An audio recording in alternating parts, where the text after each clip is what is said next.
Au total, plus de 82 millions de personnes vivaient déplacées à l'intérieur de leur propre pays en 2025. Les principales causes sont les conflits et les violences. C'est le cas notamment en République démocratique du Congo, au Soudan ou encore dans certains pays du Sahel, le Mali, le Burkina Faso et le Niger. Il y a aussi les catastrophes naturelles, les sécheresses et les inondations.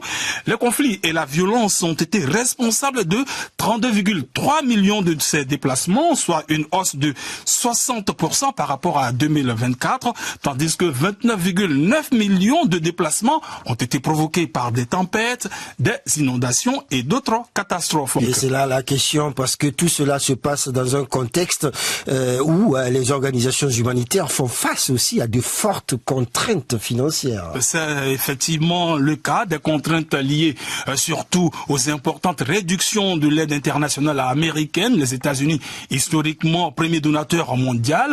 Il y a aussi des aides en provenance d'autres pays qui ont été coupées. Mais au Mali, par exemple, des initiatives sont en cours pour aider ces déplacés internes avec l'aide de la coopération allemande. Oui, l'Allemagne continue d'aider ces pays du Sahel. Il s'agit de former ces déplacés internes à l'apprentissage de certains métiers, notamment la gastronomie, la pâtisserie et l'hôtellerie, afin de faciliter leur réintégration dans la société. L'Allemagne, on le voit donc, Bob est très impliqué au Mali dans le soutien des déplacés internes et des réfugiés à travers le projet renforcement de la participation socio-économique des personnes déplacées, internes, réfugiés et communautés hautes vulnérables, le PAPS, un projet qui vise à améliorer la participation socio-économique des déplacés et réfugiés. Les partenaires internationaux, il faut le dire, Bob rappelle cependant que la prise en charge et la réinsertion des déplacés et réfugiés est avant tout du ressort des gouvernements.